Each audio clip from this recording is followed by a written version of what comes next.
So welcome to the end of the Grand Tour, Virtual Symposium on Artist Residencies, State, Place, and Future. My name is Francisco Guevara, and I'm Co-Executive Director of Arquetopia Foundation. And I'm Nayeli Hernandez, Programs Coordinator of Arquetopia Foundation. These challenging times have forced everyone to rethink our relationship to place and history, and to re-examine our sense of community. As a response, from June 3rd to July 27th, 2020, Arquetopia Foundation is hosting this virtual symposium of experts, artist residencies, cultural institutions from around the globe through a series of critical dialogues and questions about place, future, and state. This virtual dialogue, titled The End of the Grand Tour, is focused on the invention of place, mobility, tourism, and their historical roots as open-ended questions at the intersection of artist residencies, putting into relevance concepts such as dignity, solidarity, reciprocity, community, sustainability, and social justice. In the book, Contemporary Artist Residencies, Reclaiming Time and Space, editors Taru Elfing and Irmeli Coco urgently convene us to continue critical discussion and radical experimentation in the face of uncertainty, which couldn't be more relevant than today. The End of the Grand Tour, organized by Arquetopia and Synergy Artist Residency Network in collaboration with multiple institutions around the globe, is the conversation that follows such a departing point, in an effort to continue the critical dialogue on the subject of artist residencies. As a result, we have had an overwhelming positive response, and we are very happy to share that we have put together 5 stellar panels with 25 speakers from 20 different organizations around the globe. We're also extremely proud of our renowned keynote speakers who we deeply admire and respect. We want to thank Dr. Kirsten Buick, Dr. Dipesh Chakrabarti, and Dr. Sharon Holland, who generously accepted our invitations and whose wisdom will help us frame the dialogue during this symposium and expand conversations on residencies beyond borders, time, and space. We want to thank our board of directors, Synergy Artist Residency Network, for making this symposium possible, and the following organization for their collaborative effort: ARPA BUAP, BR Contemporary, Belgrade Air, Brashnar Creative Project, Fundación Casa Tres Patios, Dar Yusuf Nasri Hasir for the Art and Research, Instinct, Kosh, Kyoto Art Center, Nafasi Art Space, Nazar Boyd Speed Art Residency, Paradise Air, Rogers Art Loft, Residency Unlimited, Space A, TESA Creative Center, Transcultural Exchange, and Tuo Tuo.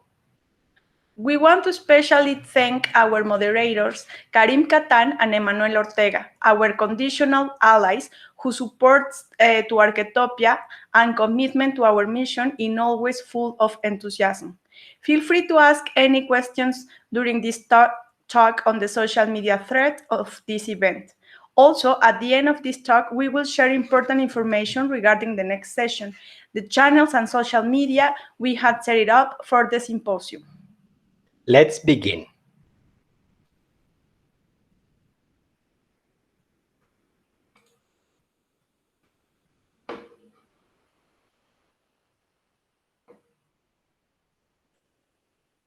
So the title that I have put together for this presentation today is Place and History, an Imaginative Distortion of the Encounter. And one of the things that we have to think about is that place and history define encounters, and all residencies are contingent to encounters. Time and space are sine qua non for artist residencies. Thus, anyone around the world who engages with residencies is confronted by the question of time and space. And I want to introduce this question, which for many years haunted us here at Arquetopia. And this is from a wonderful book written by Sharon Patricia Holland, The Erotic Life of Racism, that we highly recommend. And we read it probably 6 or 7 years ago. I think so. And for many years, this question would haunt us. What happens when someone who exists in time meets someone who only occupies space? And I added place. Those who order the world, who are world making master time, those animals and humans who are perceived as having no world making effects merely occupy space. And this is something that resonated with us because of many experiences we had through the last 10 years of Arquetopia. And whenever we think about this question, we always think about this image. And one of the major clouds, I guess, that we have to be thinking about in the process of this symposium is the difference between time and history and space and place. This image that you're seeing is an engrave, it's a print from Theodore Gall after Johannes Stradano's drawing. And it's presenting Americo Vespucci as he encountered America. And once he encountered America, she never fell asleep again. And there's a reason why, this image is loaded with symbolism that, we still carry as part of the burden of history. On the left side, we have male. On the right side, we have female. On the background of the image, we even found images of cannibalism. This idea of cannibal that actually emerges in the America. And then I want to also contrast it with this next image, which is Bronislaw Malinowski confronted a sorcerer circa 1914 in Dobu Island in Papua New Guinea. And one of the things that we always repeat to our residents is that in the process of the face-to-face encounter, which is not a reenactment of the historical encounter between colonizers and colonized, meaning Hernan Cortés and Moctezuma, for instance, it is actually how we are more than just our body, and that we need to rethink that in every encounter, the only two conditions we cannot alter are actually time and space. However, history and place are always reenacting our position in relation to power. So the big question today is, why the Grand Tour? And actually, there are many connections and intersections and associations between residencies, the 16th century, academies in Italy, and the Grand Tour. And here I want to present a very popular image, a picture gallery with views of modern Rome from Giovanni Paolo Panini, and it's from 1757. And to begin with, the Grand Tour could be defined as a practice of travel set within the context of European social history, roughly between the 1600s and 1830. The custom served as an educational rite of passage from the 17th century all the way to the 19th century. Through the Grand Tour, though the Grand Tour was primarily associated with the British nobility and wealthy landed gentry, similar trips were made by wealthy young men of other nations, and from the second half of the 18th century by some South and North Americans. So it's not only exclusive to Europeans, it was a very popular tradition also, for instance, in Latin America. And the discourses of Europe established an opposition between ancient nakedness and excess. And these are the discourses of European traveling.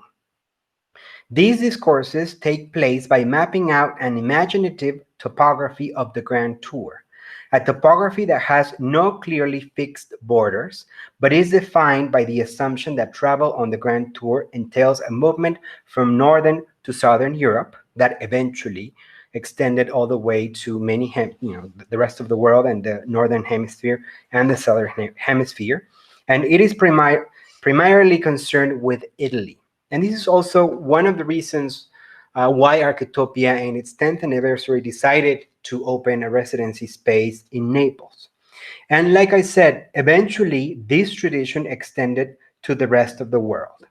And I want to introduce a very important quote that we need to think about through the process of the presentation. Although the idea is not necessarily to judge the authors of any of the examples that we're presenting, it is very important to keep in mind what Kirsten Buick has always said to us. And Kirsten Buick, she's a professor at the University of New Mexico. She's one of our dearest board members, and she's also one of our keynote speakers. And she says, it is necessary to represent patterns, to recognize patterns in systems of representation and understand their function. So again, why the Grand Tour? And this is very, very important. These are 4 points that are very relevant to answering this important question. First of all, the Grand Tour gave origin to a long-lasting practice of traveling for education, which of course is related to residencies. It also shaped ideas of destinations through the centuries. And we're going to explore a little bit of how America is invented, but it is also applicable to the Orient as an imaginary place, as many other sites where residencies are located. And also, it defined the encounter with the foreign. Not necessarily it frames the encounter as continental philosophy has pretended to do, but it does define the encounter with the foreign. And it also established the act of traveling as an episode of individual life, offering the heady delights of escape and self-realization. And all these 4 points, I took them out from Chloe Shart's essay, Nakedness and Tourism. So the practice of traveling for education. Although the Grand Tour is a vague construction that changed through the centuries, it has shaped ideas about destinations and gave origin to a long-lasting practice of traveling for education, personal development and culture, and a tradition that continues to resonate and that residencies have reclaimed. Jean-Baptiste Joly, former director of Académie Schloss Solitude, considers artist residency centers as gathering locations for artists similar to the 16th century academies in Italy. The original mission and spirit of the academies was liberal. Their task was to give artists freedom from professional guilds and the restrictions of craftsmanship. According to Joly, the Renaissance Academy, as a new forum for discussion, debate, and exchange of information, can be equated with residency centers and distributors of innovation. And here I introduce the Academy of Spain in Rome. Although residency programs became a model that began to expand and multiply during the 19th and 20th century, their historical roots can be traced to the French Academy in Rome in 1666, that we will see in a moment, and the fellowships established in 1680 by the Real Academia de Bellas Artes de San Fernando, the Royal Academy of Fine Arts of San Fernando, which later became the Royal Academy of Spain in Rome. And this is the image that we're looking at. The purpose of these institutions was to enable European artists to travel to Italy to improve their artistic training and simulate their production under the auspices of the monarch. And here I'm introducing Villa Medici, which was also a very important site that would be linked later on to the idea of Italy, the Grand Tour, the idea of traveling south, so on and so forth. And Villa Medici had very fascinating collections that were inherited from a process of consolidating ideas of nationalism. Among the striking assemblage of Roman sculptures in the villa were some 170 pieces by the 1630s. Then the antiquities from the Villa Medici formed the nucleus of the collection of antiquities of the Uffizi, and Florence began to figure on the Grand Tour. Now, in 1803, Napoleon Bonaparte moved the French Academy in Rome to the Villa Medici with the intention of preserving an institution once threatened by the French Revolution. And this is very important because the idea of the Villa Medici and the Academy of France in Rome, it's relevant, still functioning. The Academy continues its program of inviting young artists who receive a stipend 12 months in Rome and then exhibiting their work. These artists in residence are known as pensionnaires, the French word for pension, and refers to the room and board that these generally young and promising artists receive. Now we're looking at an image of the Academy of San Carlos, which is actually based in Mexico City, of course, and it still functions at the main art school in Mexico in general. Most artists who have represented Mexico in international biennials actually studied at the Academy of San Carlos, which now belongs to UNAM, which is a national university. So by the 19th century, several nations around the world had established similar models. From Mexico, artists traveled to Europe on the Grand Tour with the sponsorship of the Academia Nacional de San Carlos, the National Academy of San Carlos, from the United States through the American Academy in Rome, and German artists were supported by the Prix de Rome and the Prussian Academy of Arts. Through official sponsorship, national regulation, and state protection, the relationship between artistic production and the exercise of imperial power became evident, and it was clear that ideology through artistic production was fundamental for the construction and consolidation of the nation-state rhetoric. However, it was only until the end of the 19th century that the term artist residencies or artist residence was coined. Now we're looking at a map of residencies, and we can estimate that probably there's a little bit more than 2,000 residencies around the world. These are the ones that we actually know of. And these are not all mapped in this specific image that we're looking at. This is a map that was recently published by Res Artists, the largest residency network that still functions. And by the 20th century, different models of academies, retreats, communes, and artist colonies had already been established in different parts of the world, though it was during the post-World War II decades that new types of residencies aspiring to utopia began to emerge, including the isolation or social participation of artists. With globalization and the process of European integration in the second half of the 20th century, mobility surged as a preeminent narrative. In 1993, the European Union promised peace, prosperity, cooperation, and collective well-being by establishing a continental zone without internal borders under the principles of freedom, justice, and security. And it is in 1994 that Res Artists emerges with all these ideas, and of course, being a Eurocentric network. Therefore, mobility became principal to European citizenship and a central symbolic motif to European identity, a way in which becoming European is experiential through everyday practices, professional mobility, through the use of infrastructure and large networks that materialize movement. And residencies in that sense also serve a purpose of this idea of mobility, specifically in the European Union. So the increase of access to international traveling contributed to the development of many residency models with a very wide variety of cultural spaces. And that's after Res Artists was founded, then we start seeing how other residencies, not necessarily that they didn't exist, they started reconnecting to figure out their relationship in terms of their own local communities and this idea of a Eurocentric network.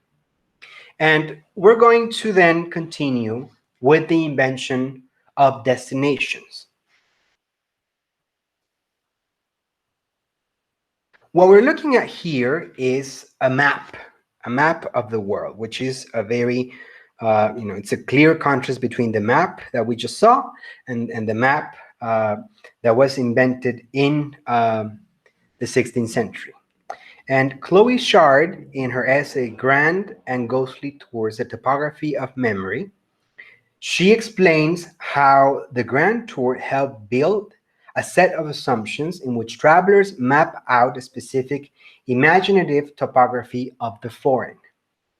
And the topography of the Grand Tour is regularly defined in the 18th and early 19th centuries as a mise en scène of drama and excess.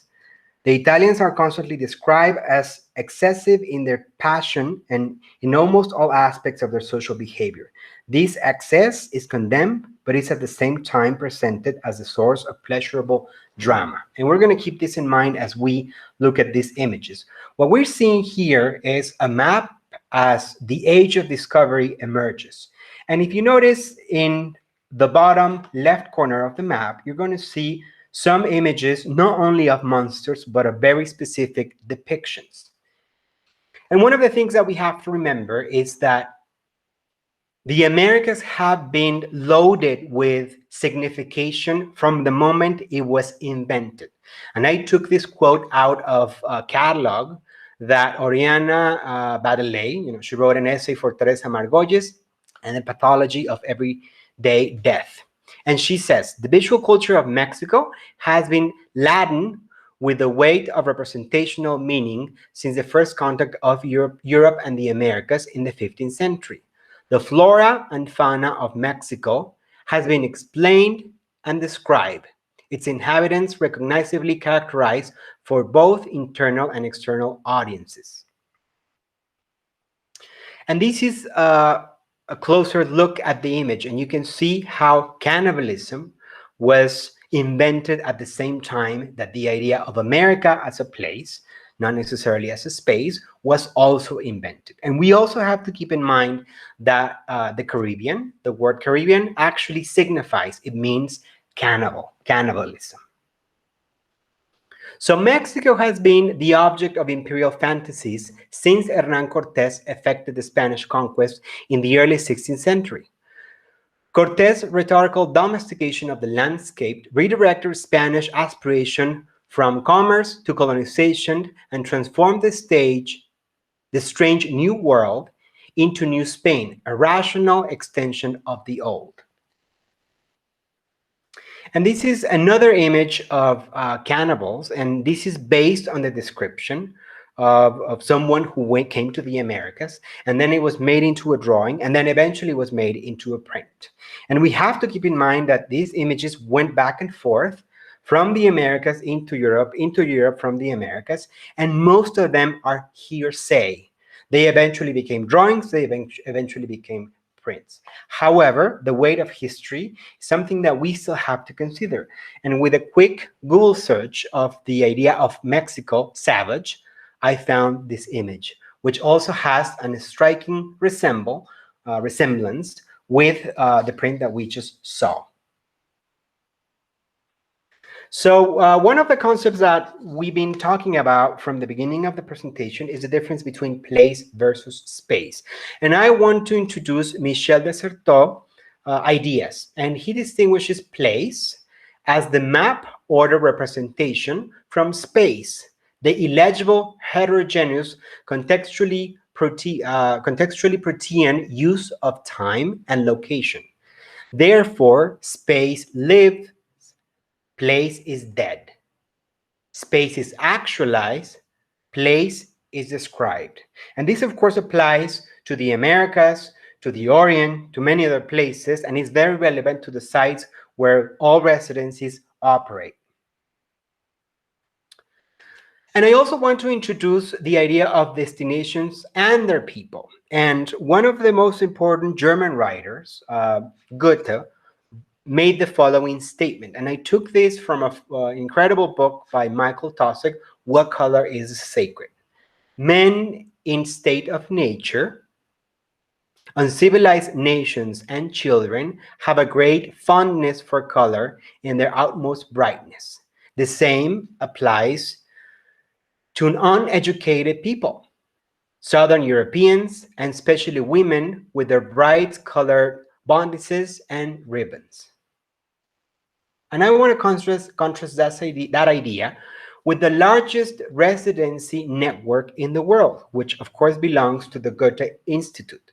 And you can see how the presence of European, with this legacy that cannot be detached from how the history of colonization invented places, is still present in the Americas, in Africa, the Middle East, and Eastern Europe, and of course, Southeast Asia. And I want to complement that with this other quote to contextualize what's happening in the residency field. On the other hand, in Northern Europe, at the same time in which he wrote in the early 19th century, people of refinement had a disinclination to colors. Women wearing white, the men black, and not only in dress. When it came to what he called pathological colors, Goethe wrote that people of refinement avoid vivid colors in the objects around them and seem inclined to banish vivid colors from their presence altogether. It is as if there are two presences glaring at each other, shifting uncomfortably from one foot to the other. And this could also be applied to how we have to negotiate things in residencies, of course, outside of Europe. And now I want to contrast this with Res Artist membership composition by continent, and this is a statistic pulled from their annual report of 2018. And we can see how Europe represents 54% of all membership, while North America is 18%, and the remaining is the rest of the world. Of course, the rest of the world have larger populations. It has many residencies, and this only represents how encounters are usually mediated by Europe or North America. And we were recently having a conversation with Karim Katan, who also mentioned this. Usually residencies, such as Arquetopia and many others that are actually invited to the end of the Grand Tour Symposium, are usually encountering each other in mediated places that are in Europe or in North America. So the second point that we have to address is how the Grand Tour helped define the encounter with the foreign. And like I mentioned, the Grand Tour helped build a set of assumptions in which travelers map out specific imaginative topographies of the foreign. And of course, the idea of the Grand Tour is regularly defined in the 18th and 19th centuries with drama and excess. And this is something that we can see in this image, this idea of the excess of art that eventually will be taken into the museums of Europe. And we have to keep in mind that most museums benefited from the Grand Tour. Some of the pieces were actually looted, some of the pieces were allegedly bought, so on and so forth. But this idea of Europeanness is always linked back at Italy. And here we have an image of Machu Picchu. And it's very relevant because it also helps us exemplify the following statement. Another of the ways in which tourism keeps dangerous and this is destabilizing otherness at a distance is by isolating particular sites from the topography around them, which happens very often when we look at landscape, and incorporating them in a highly selective itinerary of portions of the foreign that constitute essential viewing. And we're going to be seeing these kinds of images not only about Peru or South America, but in general, how we edit and filter every single image that we produce. And this has to do with the range of desires and demands that travelers consistently impose on the foreign. So the tradition of traveling created, this tradition that the traveling created, it allowed travelers of all periods to express a wish for the foreign and should proclaim itself as dramatically different from the familiar. At the same time, they also register a hope that the topography will not in the end prove entirely resistant to intellectual and imaginative appropriation. And this is something that, if you think about tourism, we were always looking for. Now, the following images are very controversial. This is another example that recently was discovered. And this is an image of Gauguin. And I'm going to read this quote. The Grand Tour invented a Mediterranean topography of grace, classical tranquility, sunshine, and devotion to beauty. Sensual pleasure has a place within this topography, so long as it is easily distinguished from an uncomfortable impulse to exceed limits and transgress prohibitions, and is identified instead with calm, unworried voluptuousness. And this is something that we can see in this image. This is one of Gauguin's muse, and it's also well known that she was a minor when he engaged with her, not necessarily with her consent. So I'm going to go back to the photography. And, these photographs could offer new insight into Gauguin's time in Tahiti. In his 40s, Gauguin abandoned his wife and 5 children to live in the Pacific Islands. From the start, he mythologized his new home as a private paradise. The artist repeatedly entered into sexual relations with young girls, marrying 2 of them and fathering children.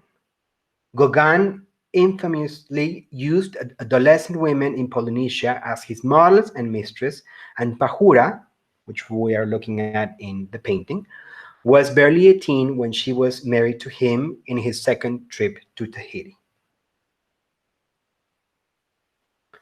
So now we're moving forward to an episode of escape and self-realization, which is also very relevant to the experience of artist residencies. And we're looking at another image of the Grand Tour. The concept of touristic travel is formed in the 19th century, and it defines the encounter with the foreign not only as a highly personal experience, but as an episode in the individual life, and also as an experience which, in offering the heady delights of escape and self-realization, is capable of exerting dangerously destabilizing and deracinating influence over the traveler. By severely limiting the traveler's experience of travel, tourism keeps the threat of danger and destabilization at bay, but allows its threat to remain in the background as a lurking possibility that invests the foreign with a gratifying drama and excitement. And here I want to introduce again Goethe. Within the 18th century, expressions of pleasure assume an extremely important role in the rhetoric of traveling writing. And I'm pulling this quote from his book.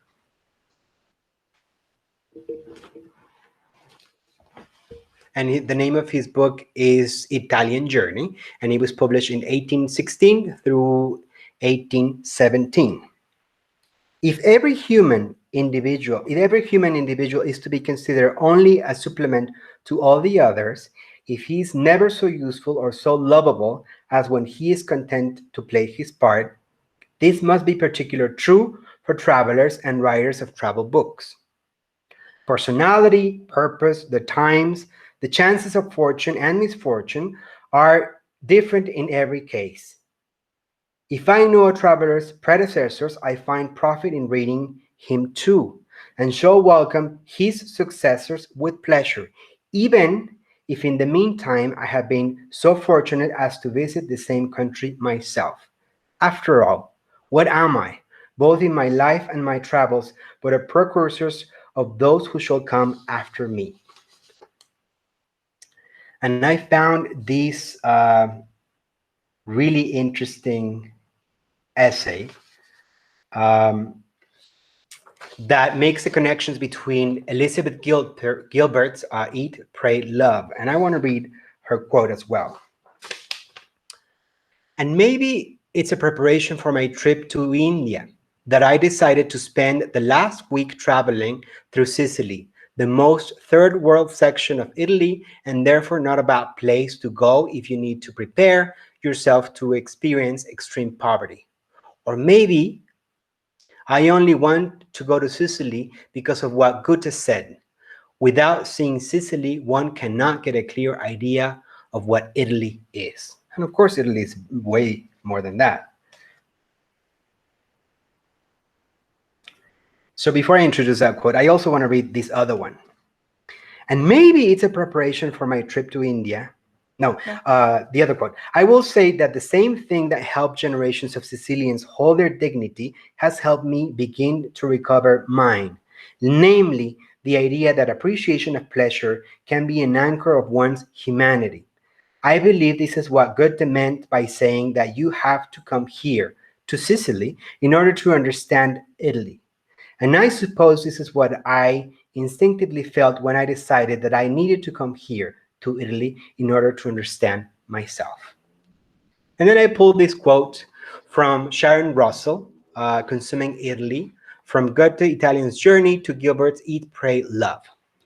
If Goethe could be a time traveler into the 21st century, one wonders how, quote unquote, content he would be, quote unquote, to welcome his successor, Elizabeth Gilbert, that, quote unquote, love of all, American self help guru who had quite literally found, quote, profit in reading Italian Journey when writing about one woman's search for everything, close of quote, in Eat, Pray, Love.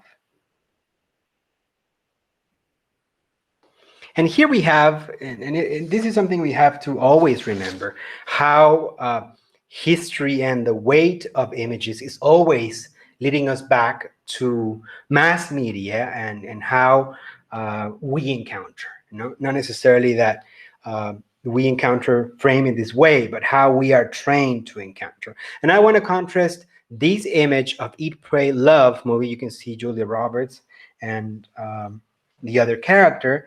And then I want to present again Americo and America. So one of the things that we have to think about in terms of residencies is how history is how we categorize time linearly. And history is not real. It's just one single narrative ordering events in a linear way. However, as Johannes Fabian has explained, time, much like language or money, is a carrier of significance, a form through which we define the content of relations between the self and the other. Time may give the form to relations of power and inequality under the conditions of capitalist industrial production.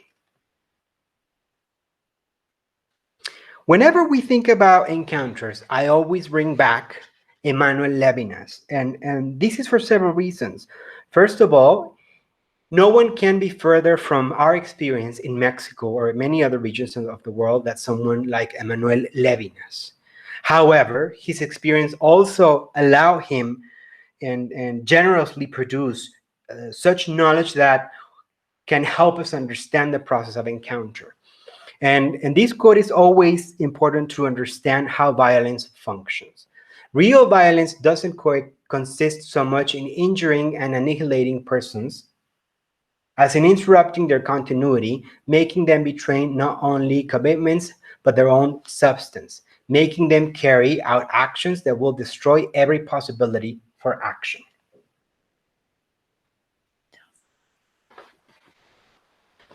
And what I found really interesting in one of the readings of the Grand Tour, and I found these in the essay Grand and Ghostly Tours, The Topography of Memory by Chloe Shard, she's using Mary Douglas, and she says, Mary Douglas argues, our reaction to disorder, for example, the disordering of carefully separated categories, becomes normally and perceived as ambiguous.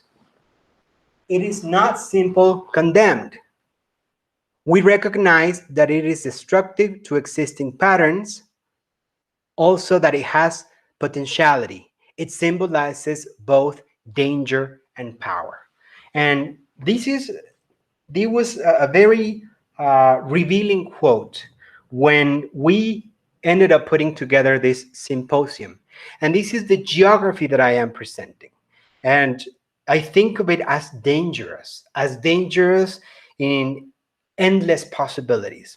Usually, and as we also had a conversation with Karim, usually this kind of geography It's not meant to be connected. So for instance, this idea of Mexico connecting with Tanzania all the way to India, all the way to Japan, and then passing through Kyrgyzstan and Finland, and the Balkans, and then Peru, and so on and so forth, including Singapore.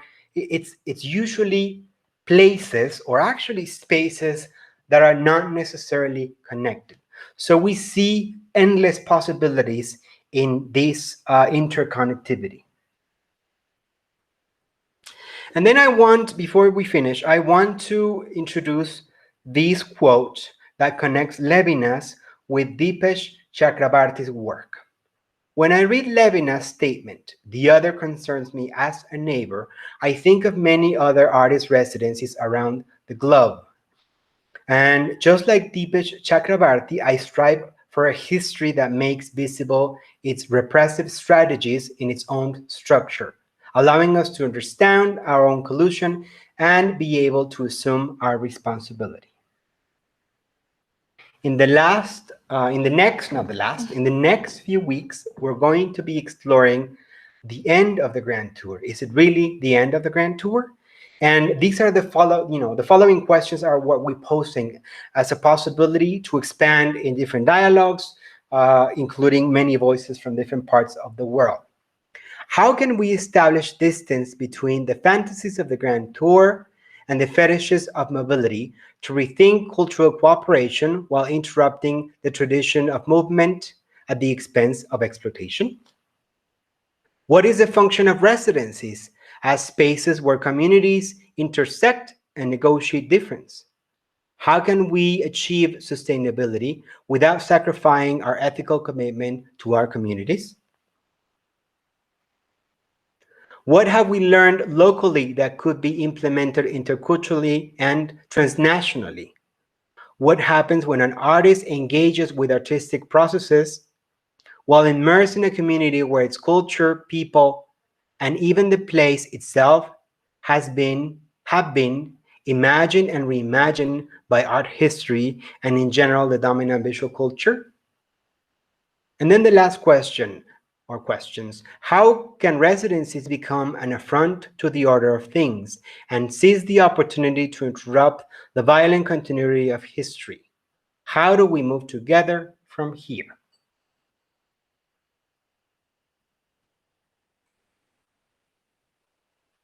So we want to thank you all for participating in the symposium. We want to welcome all of you to participate in these discussions. We encourage all of you to post different questions in the different threads of the social media that we're using to broadcast each one of the sessions. We have set up a specific channel in Vimeo where everything will be archived and will be placed there. But we will also organize a social media event for each one of the sessions, incorporating each one of the programs that we've invited as panelists and also the keynote speakers.